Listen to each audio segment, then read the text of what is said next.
Happy Easter!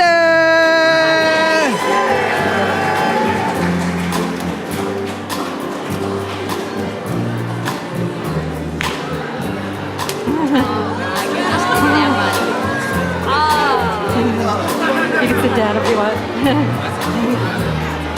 Good morning, everybody. Good morning and welcome to our celebration service, Easter Sunday. It's great to see you all here today.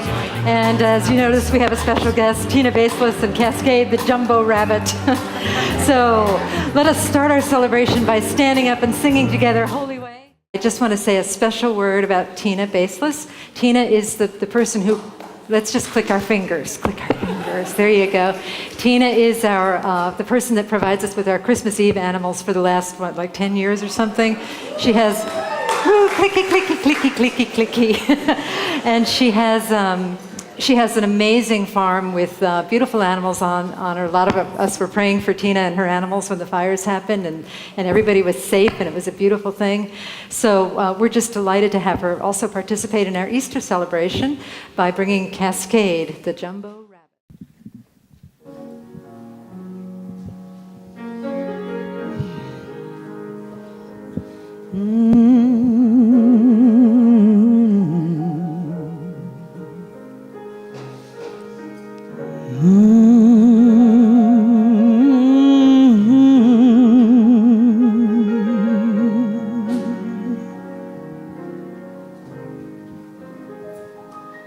This day I awoke with a passion in my heart, a feeling of longing, a thirst so strong. I want to be better, an opening for God to make me stronger. Today is for courage to be where the Holy Spirit intends for me. I want to be better, an opening for God to make me stronger. Make me patient when I worry. Make me calm when there is strife. Make me loving when my heart is hard. Make me forgiving when I would be right. Make me forgiving. My prayer today is for courage to be where the Holy Spirit intends for me. I want to be better, an opening for God to make me stronger. Stronger to reveal more peace. I must be patient to reveal more love. I must be humble to reveal more power. Make me stronger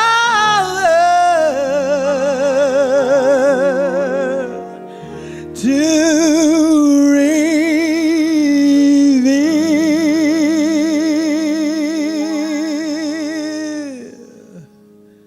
more peace, more love, more joy, more joy. I want to be better, an opening for God to make me stronger.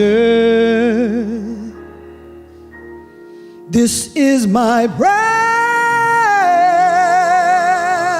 today.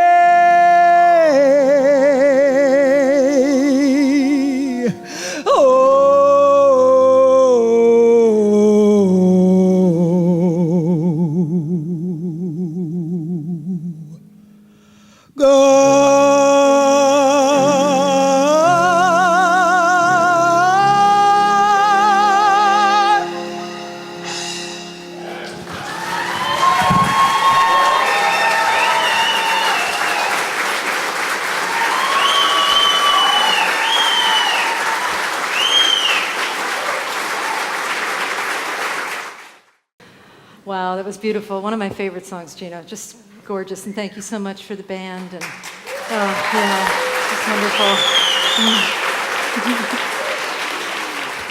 By the way, my mic was live when I spoke to Hugh after the reading. Did anybody hear what I said? That's good. It was a compliment, but it's sort of this paradoxical way that we have of complimenting each other. So I'll explain it in person later on if you're really curious about it. Okay. So make me stronger. Wow. I want to be there for God. Yeah. Make me stronger. Yeah. My prayer today. My prayer today. It's such a beautiful sentiment, and so much where we are today in this day of resurrection, because we've all been places where perhaps we haven't wanted to be, and this is an opportunity to say yes to something new arising up and giving birth within us. One of the things that we're doing in this center, in the spirit of resurrection and in the spirit of Easter, is that we are collecting items for people without homes and homeless children from Step Up Ventura. And so this is just a small sampling of what we have collected. This congregation has been very generous, and we're doing that for a full year to support our homeless brothers and sisters and children. Thank you. Thank you. So with that being said, I also wanted to tell you that this is a special day because we're unveiling our new vision statement. And when we did a Good Friday Passover event on Friday evening, and we were sewing these little hearts that a lot of us are wearing. They're made by women who live in the slums in India, and when I was in India recently, they taught me how to make them. So I brought the skill to the church, and we made all of these little hearts. And I'll be referring to that later on in the talk. But after we had finished sewing, we came into the sanctuary and we looked at where the old sign used to be. We used to have a sign up there that said, "To love as God loves." And that vision sustained us for over 10 years, probably 12 years or so. And we're still figuring out how to love as God loves. We moved that sign into Stanley's Hall where it's over another table, and it looks like it was made for that place. It is so perfect to see it in there. The table now with all of our information looks like an altar because that sign is over it. And I asked everybody to look at the empty space where the sign used to be and to think about the concept of the empty tomb and what is the new vision statement is about love. So what love in the emptiness of letting go is waiting to be born through each of you. And I hope that people came up with something like this. So is Barb in place? Thank you. So may we have a drum roll, please.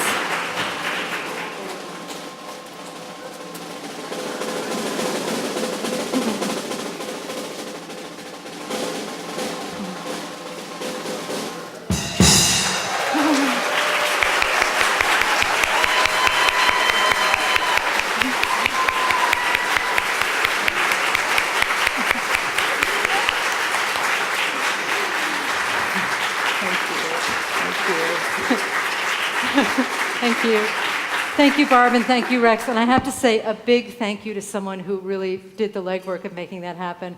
You know how I talk about the third force in this church? This is, I'll talk more about it in the talk, but it's when there's opposition and affirmation, and you kind of have to muddle through all of that to have the reconciliation come forth. This is a huge reconciliation of a lot of adversity, trying to get that sign made and get it going. And the person who allowed all of that to happen and who designed the sign is none other than Miss Annette Bennett. These are for you, baby. Yeah. You can get up.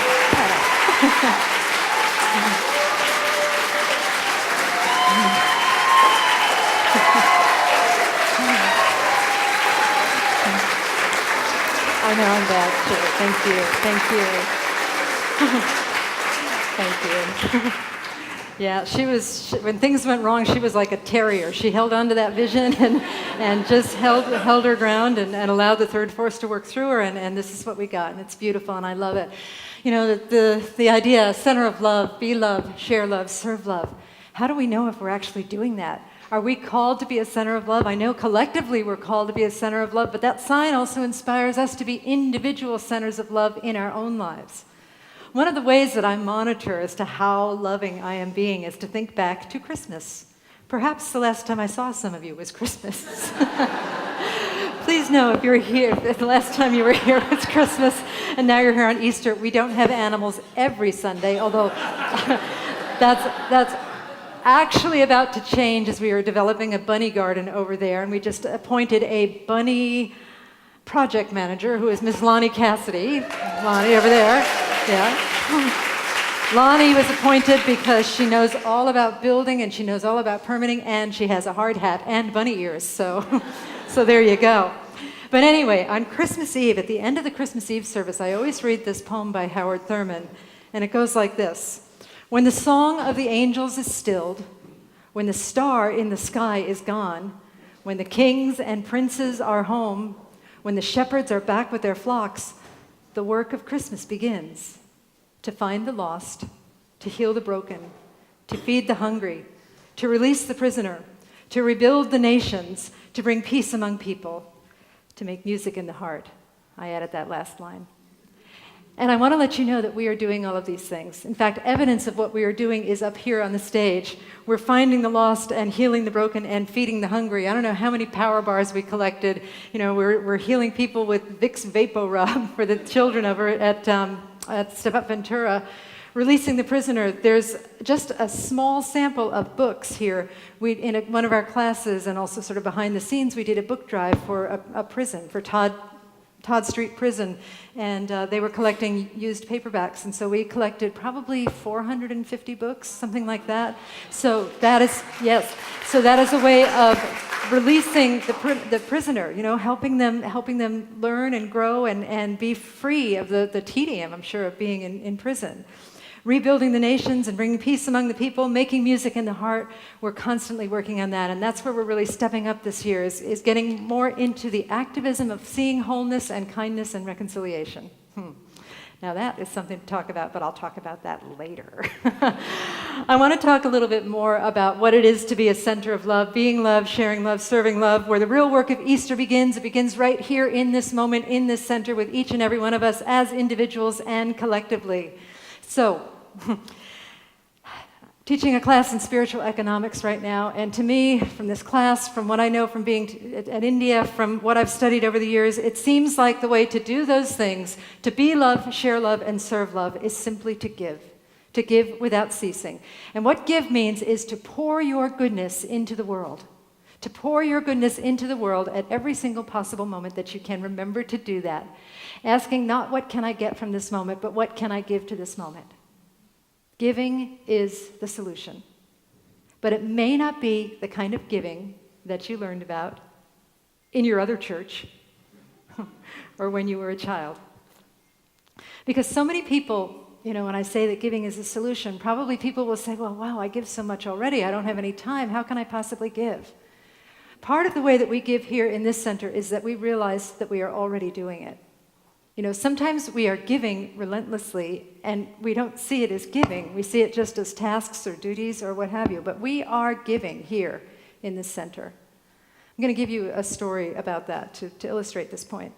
As many of you know, one of my great spiritual teachers is Nipun Mehta, who has a large organization dedicated to kindness called Service Space, and he also has many other portals, some in India, some in the States. Really, he has an international organization that is dedicated to kindness. And he was visiting somebody doing a workshop in a far-off country known as the Midwest. And he met a woman whose life had been ruined. She had had a history of abuse, and she had had a very unhappy marriage, and she had been depressed for about 2 or 3 years, where she would just sit at home and cry all day long. And then suddenly she heard about Nipun's work, and she started attending the meditations that are sponsored by his organization. And before long, she started feeling better. And then she was hosting a meditation. And now she's doing a pay-it-forward karma kitchen, which is a type of restaurant where you go and your meal is free, but you pay for the person's meal after you. And her whole life has turned around. And Nipun asked her, "What happened? How did you even find out about me?" And she said, "Oh, you're probably not going to know this person, but I read this blog. It's by someone named Bonnie Rose." And, for me, I write these things and I put them out there and I don't know where they're going to go. And it's, 2 clicks of a mouse and a right click and a couple of button presses, and it changes somebody's life. But the really, really fascinating part about that, and by the way, Nipun said to her, "Oh, actually, I do know Bonnie Rose. I'm on a first-name basis with her." Like I'm Zsa Zsa Gabor or somebody. Note to self, next time pick a living actress. But anyway, he wrote and he told me this story, and it was awesome for me to know that the words that I had written had changed somebody's life, because I had linked to Nipun's website where he was giving a speech, and so she had found out about him. But this is the part that is really sassy. This is the part that is really inspiring. This is the part that is really sexy, Gino. Gino and I call each other sexy all the time. This is the part that fascinates me.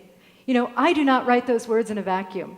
And those words just don't, the videos of the sermons do not leap onto the internet by themselves. We have dedicated volunteers sitting right back there, Lucky and Ed.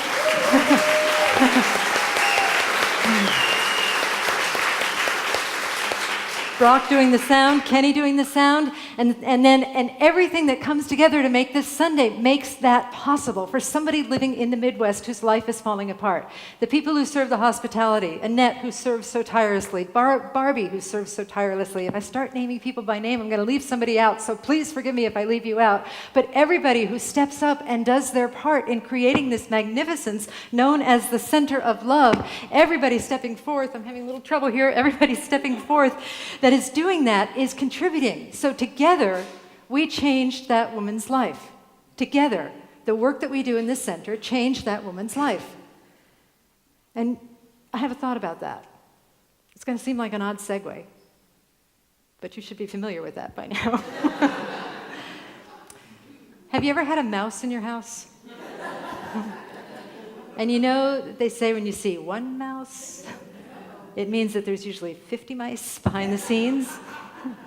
Well, the same thing is true with acts of goodness, but the numbers are much bigger. We changed one woman's life in a far-off country known as the Midwest, but for every known change in somebody's life, there are thousands of changes that have happened for people, and it's happening because of you, and because of me, and because of the synergy that we create here together. There's a line from Joni Mitchell that I quote all the time because Joni Mitchell was my first church. And in one of her lines, she says, it's actually not a very cheery song, but it's actually a song that we wrote a Silly Dog song about anyway. But in one of her lines, she says, "A part of you pours out of me in these lines from time to time. And a part of you pour out of me in every word that I speak and in every word that I write. So you are responsible for changing that woman's life, and you are responsible for all the unseen, for the invisible men and women and children whose lives that have changed. The person who gets a little, I'm fascinated with Vicks Vapor Rub, by the way. The person at Step Up Ventura who gets a little Vicks Vapor Rub or a little toothpaste is not going to know that it came from you, or from you, or from you, or from you, but it is going to change that person's life in that moment. And the more of these moments that we can string together, the more healed and whole and perfect the world is, because it already is healed and whole and perfect and interconnected. It's just waiting to be revealed, as Gino said in her song, right? Yeah, baby, right. Yeah, sexy. Yes, yeah. So that's how it works. So acknowledge yourselves for even showing up here today, because you are doing part of the work of transformation. We're not doing the transformation, the work of transformation individually, we are doing it collectively. And even if you just, quote unquote, just show up, you are part of that work. Got that? Yes, good, okay. So the other thing that I notice when I tell people that they have to give relentlessly, that they have to give without ceasing, that they have to pour their good into the world, is that sometimes people freak out because they think that their good that they really secretly want to give somehow isn't good enough. I've had issues with that for years. How many of you have compared yourself to Mother Teresa? Okay, 2 of you, okay. Well, let's make that 3, yeah. Yeah, poorly. How many of you have compared yourself to Mother Teresa and said afterwards, dude, you suck, right? Perhaps you didn't hear that, it's probably a good thing. Anyway, so a lot of us go around, comparing ourselves to others who are serving in what we think is a really holy way, right? And our way of service is not quite so holy because it involves joy or beauty or fun or some quality of ourselves that wants to come out and express and play and be seen. But the thing is that you have that quality within you so that it can be expressed and so that it can be seen and so that it can be spread around the world to inspire others to share their individual and unique quality. That's what giving is. It is recognizing the good within you, what you have to offer to the world, and then pouring it out into the world without ceasing. There's this idea that there's this pearl of great price, and a merchant sold everything that he had to have that pearl of great price. That quality that you wish to express in the world is your pearl of great price, great price, Christ meaning oneness, and you will do anything to allow that to happen. My favorite exhibit A of this story is Miss Amy Michelson, who is our pulpit support today, our prayer support. And Amy, I've known her for about 10 years or so. Amy is committed to beauty. She is a fashion designer and also makes gigantic pieces of wall jewelry. But she was also raised Quaker. So not only is Amy comparing herself to Mother Teresa, she is comparing herself to that guy.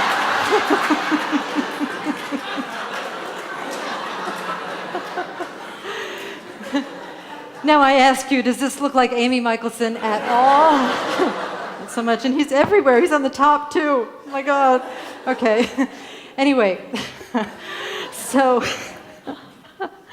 and I've been doing a lot of reading to prepare for this reconciliation class, this We 3 class, and also in reading spiritual economics. And they're talking about serving this greater God, and they're talking about pouring your good into the life.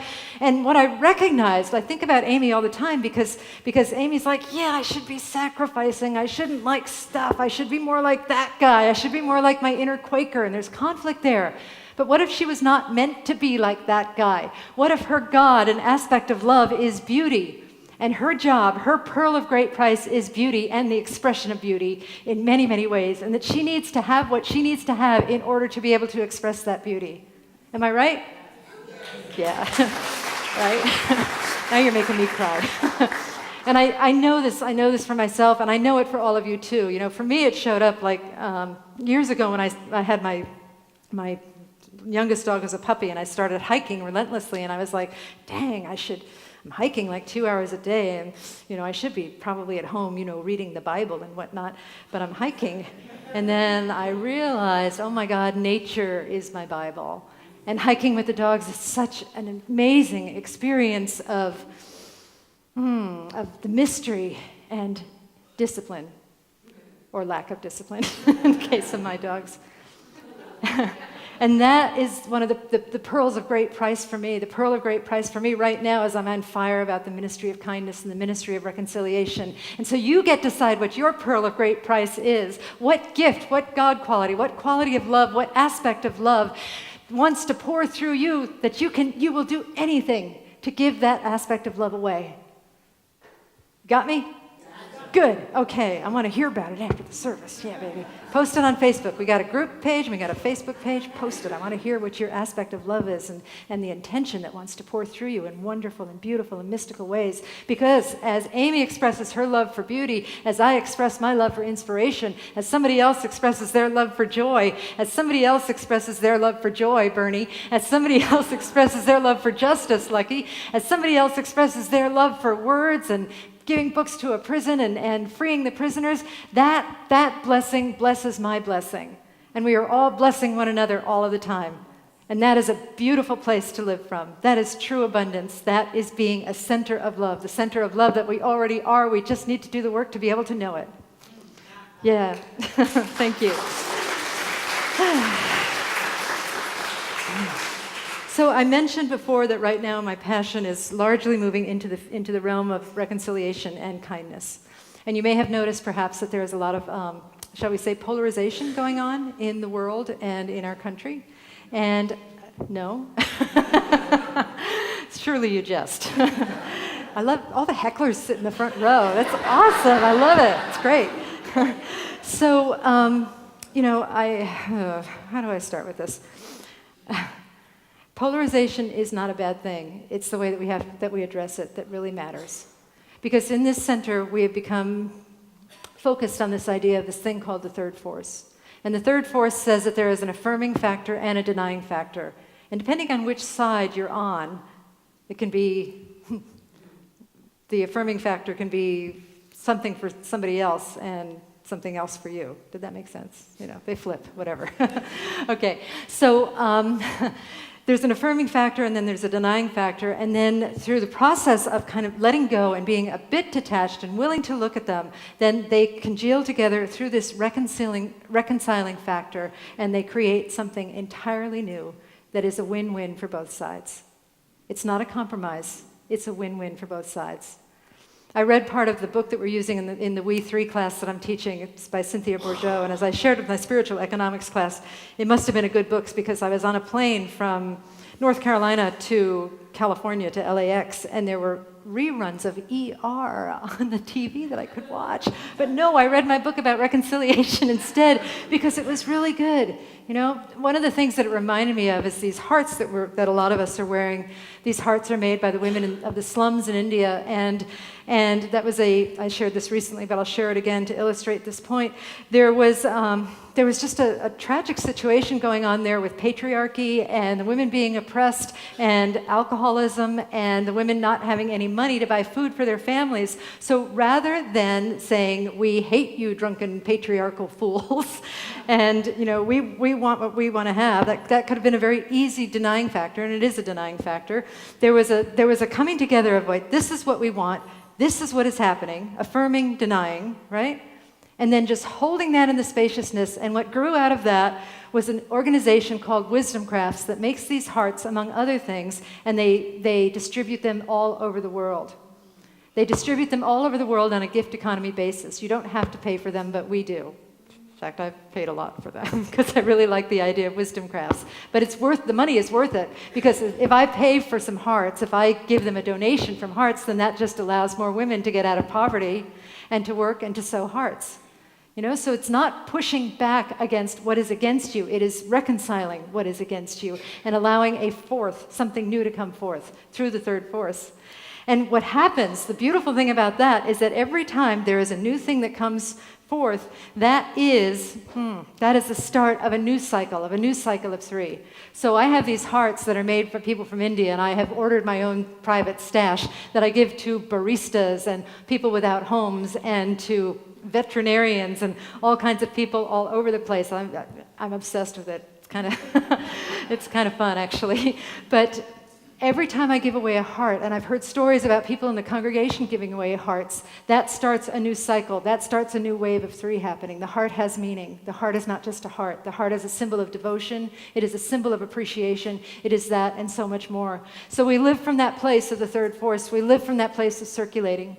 And one of the things that Cynthia Bourgeault said in her book that I thought was so beautiful about the third force is that, as it has to do with sewing, and we just did a big sewing project the other day, is that when you are sewing, there is an upward stroke of the thread and there is a downward stroke of the thread. That is affirming and denying. And yet, the thread remains the same in both positions.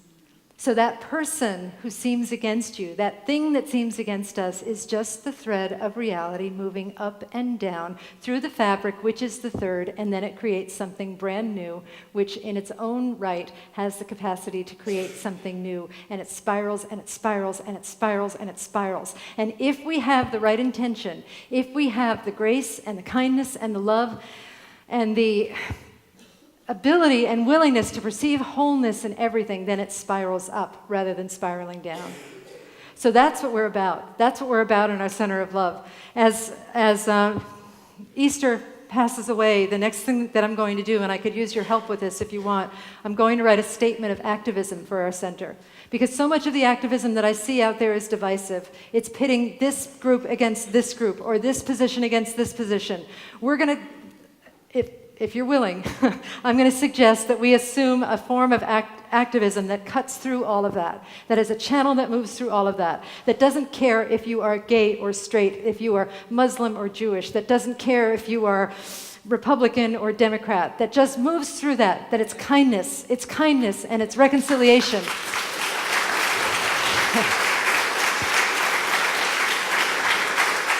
And I will tell you folks, I am passionate about this. I am on fire about this. I don't know what's come over me. I'm not usually this excited about anything. I'm willing to stop watching television and stop playing Candy Christ. I keep calling everything Christ today. Candy Crush. So that I can work on this stuff, so that I can be evolving in this stuff, because I don't know what I'm doing. I am so unqualified for this. I don't know crap. I don't know anything. But that is a great place to be, because then we can educate and inform each other. And my unqualification is truly what qualifies us. Your unqualification is what qualifies you, because then something greater, the third force, the reconciling factor, the whole of us, the wholeness of spirit can move through us and move us into that which our small minds, our small human minds cannot even imagine. That is a beautiful thing. And we are on it, baby. You know why I keep saying Christ, I think, other than the fact that it's Easter, is that you may not know this, but I'm wearing a Jesus Band-Aid on my big toe. My toenail fell off, and I tried to give it to Hugh as a token of love. He didn't want it. So I put Jesus on there, and now I'm singing, and he walks with me, and he talks with me. Anyway, so that being said, I know also that part of our reconciliation, part of our willingness to be kind, part of our healing the nations and bringing peace to our world will be done in the spirit of joy. Absolutely. Because we are not only a center of love, we are a center of joy. Joy is spoken here. Rowdy humor is spoken here. Blending the sacred and profane is spoken here. Love is spoken here. I have a beautiful example of someone who has used these principles in her own life, and that would be one of the, what is your position at Step Up Ventura? Program Director at Step Up Ventura, the divine Mrs. Mary Kerrigan.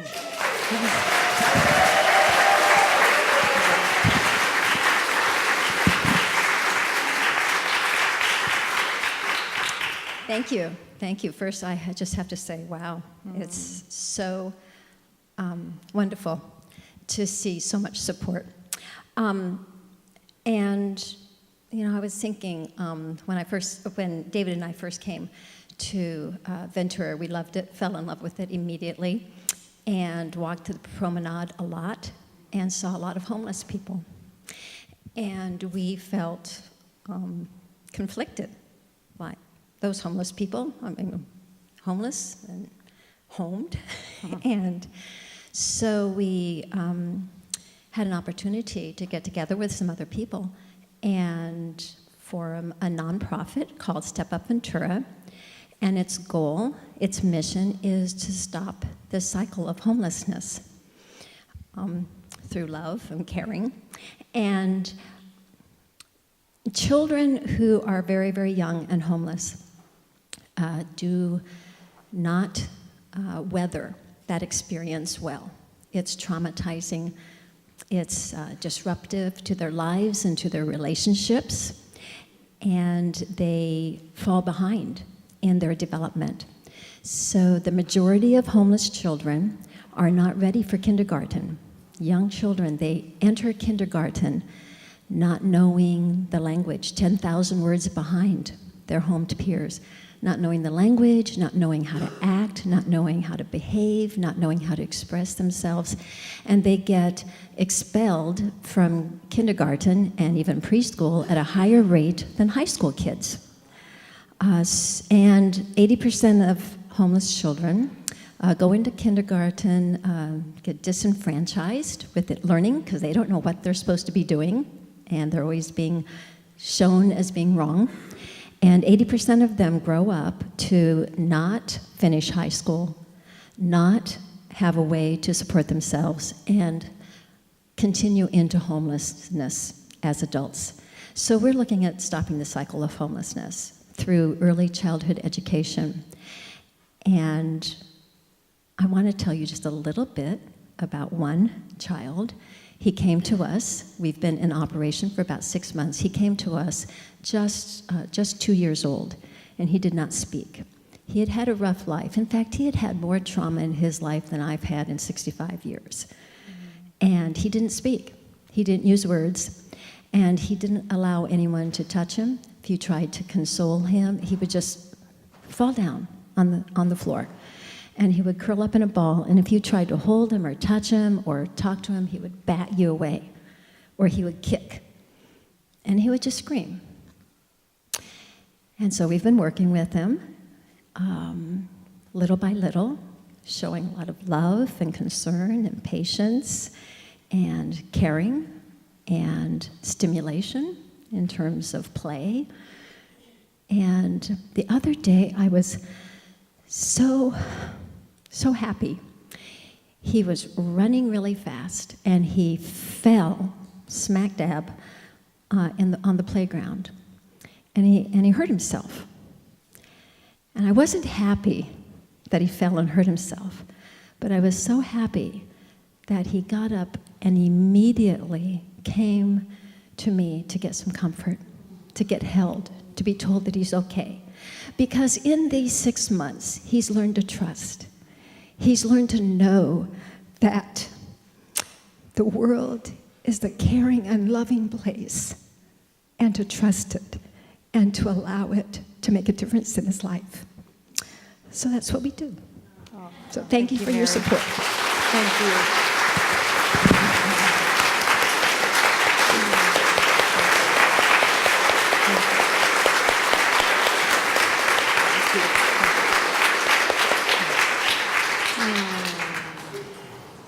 So that's it, folks. That's the work that we, all of us are doing together collectively.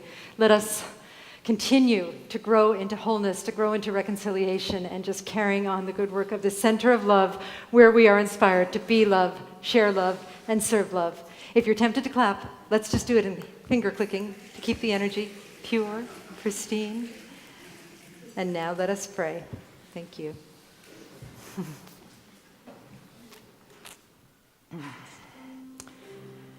We turn within to know absolutely, positively, that within or without, there is this beautiful source that some call God, some call spirit, some call the Buddha nature. Today I call it love. And how good it is to know that this love is everything, that this love is the ultimate reality, that this love infuses us, that this love lifts us up into more of who we are, that this love is the pearl of great price that goes by many names, whether it's beauty or joy or grace or kindness, and that every fiber in our being longs to reunite with this love and to serve it in ways which we are uniquely called. And so right here, right now, I know that this time together has been blessed and very blessed, that hearts are open and that lives are changed. And it's not only the hearts and the lives in this room. This message reaches out and blesses all beings everywhere in the world in seen and unseen ways. How glorious it is to be a part of that, and how glorious it is to know that as we deepen in our message, as we allow Spirit to make us stronger and sweeter and more humble, that the love, the kindness, the goodness that blesses us individually and collectively, that blesses the entire world, simply grows through our beautiful work together. And so I'm just so grateful for this spiritual center, so grateful for the transformation that I've sensed happening here today and every day, so grateful for the beauty and the power and the love of Spirit. So grateful to be a center of love, where we are love, where we share love, where we serve love. I bless this center and every person in it, all beings everywhere. I bless all paths to God, churches, synagogues, temples, mosques, ashrams. And with a heart that is so filled with blessedness, I say, thank you, Spirit, thank you, God. And I release these words into the divine mystery, and together we say, and so it is. I am so blessed.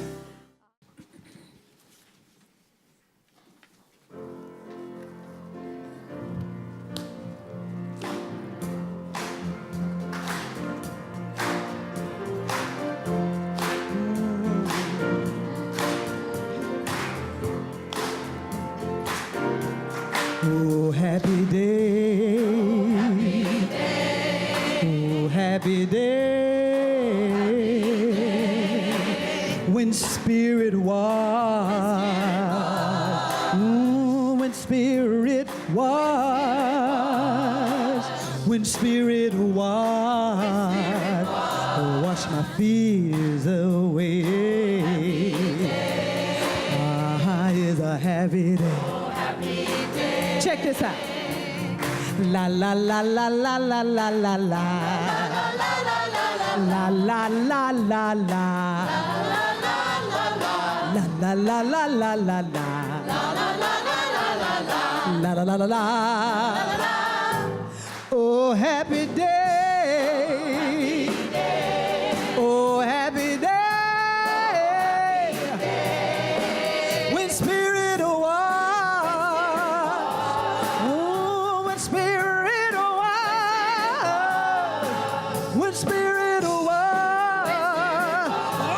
my fears away. Oh, happy day. He taught me how to live and pray. All right, good God, live and pray. And I'm rejoicing. Yeah, every day, all right. Oh, good God, somebody say every day